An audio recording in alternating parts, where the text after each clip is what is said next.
예수의 피밖에 없네.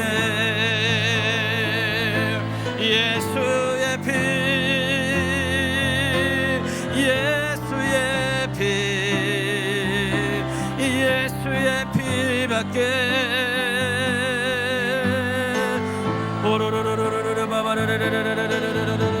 예수의 피로 우리를 충만히 채우소서. 예수의 피로, 예수의 피의 능력으로